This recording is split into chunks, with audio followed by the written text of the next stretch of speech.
Hello students, स्वागत है आपका the last lesson English class में। आज हम पढ़ेंगे फर्स्ट लेसन में द लास्ट लेसन। इसका टाइटल है द लास्ट लेसन, अंतिम पाठ। इसके बारे में लेसन को पढ़ने से पहले हम इसके सारांश को जानना चाहेंगे।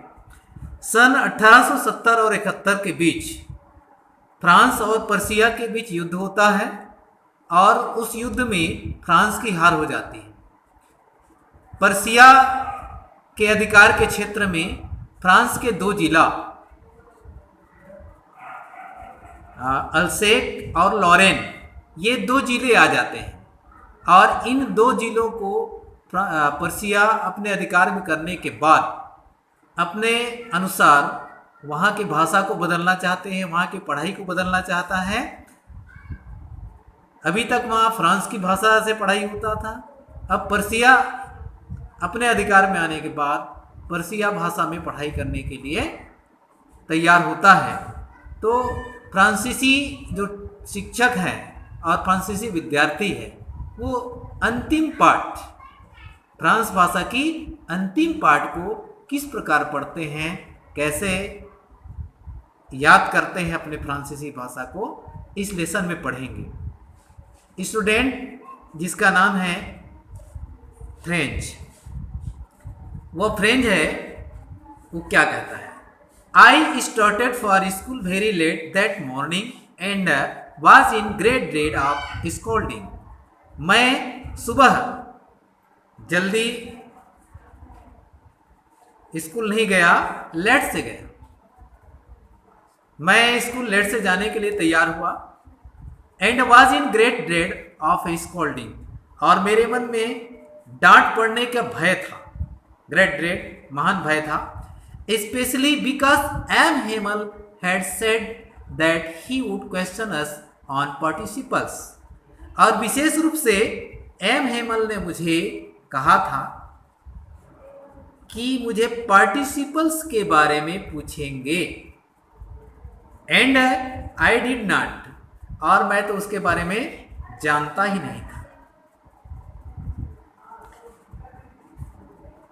Know the first word about them, उसके बारे में तो पहला शब्द भी मुझे पता नहीं था। For a moment I thought of running away and spending the day out of doors, और मैंने सोचा एक क्षण के लिए कि मैं यहां से भाग जाऊं और दिन भर बाहर रहूं। It was so warm so bright, और यह गर्म था, दिन है वो, और ब्राइट था, दिन का उजाला था। द बर्ड्स वेयर चिरपिंग, और चिड़िया वहाँ चहचहा रहे थे। At the edge of the woods, जंगल में। And in the open field back of the sawmill, और आरा मिल, जो सामिल कहते हैं इसको, आरा मिल के पीछे खुले मैदान में the Persian soldiers were drilling, Persian army हैं वो अभ्यास कर रहे थे। It was all much more tempting than the rule of participles, जो पार्टिसिपल्स का नियम है उससे, उसके तुलना में यहाँ का जो दृश्य बड़ा आकर्षक था, मेरे लिए टेम्पटिंग था। But I had the strength to resist, परंतु मुझ में रेजिस्ट करने का, प्रतिरोध करने का एक स्ट्रेंथ था, साहस था कि मैं विरोध कर सकता था। सर मुझे यदि कहे कि लेट से क्यों आए तो उसका मैं रेजिस्ट कर सकता था, प्रतिरोध कर सकता था। And hurried up to school, और जल्दी जल्दी स्कूल के लिए रवाना हुआ। When I passed the town hall, जैसे ही मैं टाउन हॉल के से गुजरा, there was a crowd in front of the bulletin board, और बुलेटिन बोर्ड के सामने एक भीड़ जमा था। For the last 2 years all our the orders of the commanding officer, and I thought to myself without stopping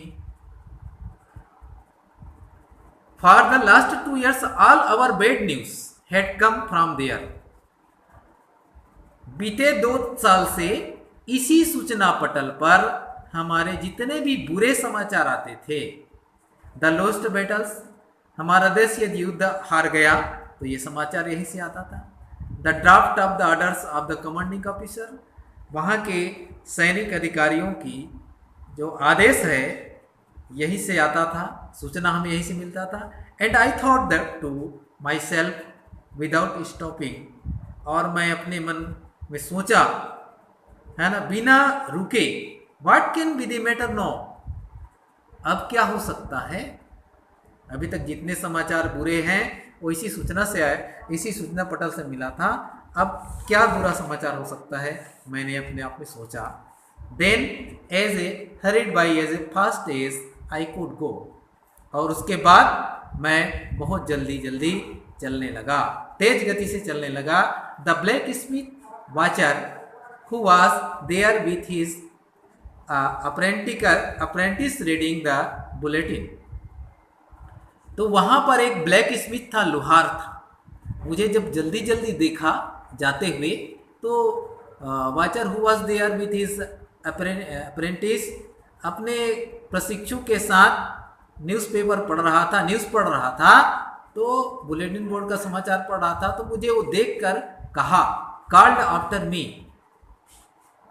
मुझे कहा, don't go to fast, अरे तेज गति से मत दौड़ो। बब मीन्स होता है लड़के, है ना, अरे बच्चे इतना तेज गति से मत जाओ, you will get to your school in plenty of time, तुम्हें स्कूल जाने के लिए तुम्हारे पास बहुत सारे समय है, इतना जल्दी मत जाओ।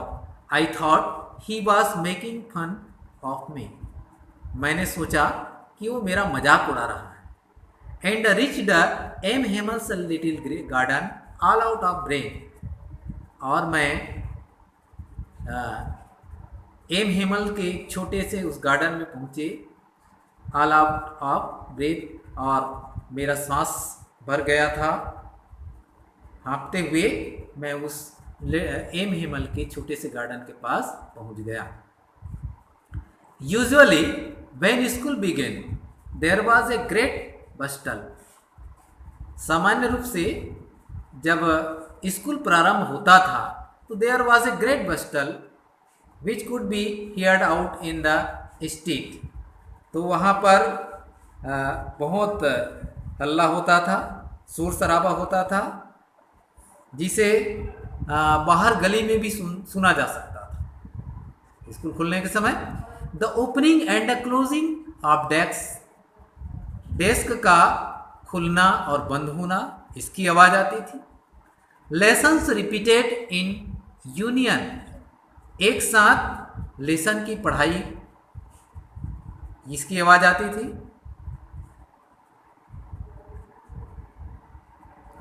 The opening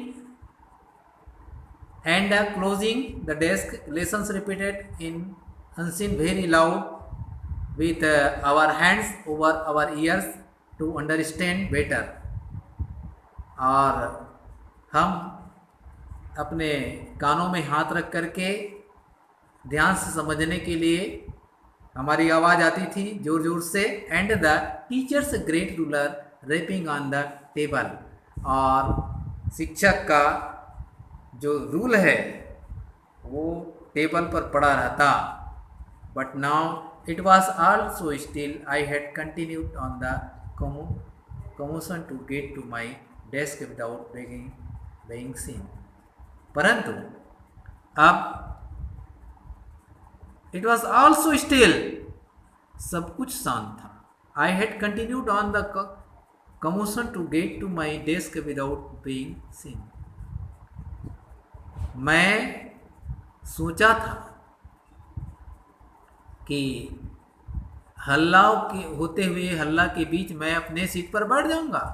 but of course that day everything had to be as quiet as Sunday morning, परंतु वहाँ तो आज सब कुछ शांत था, जैसे संडे को, रविवार को शांत होता है। Through the window I saw my classmates, मैं खिड़की से अपने साथियों को देखा। ऑलरेडी इन देयर प्लेसेस, वो ऑलरेडी पहले से अपने स्थान पर थे।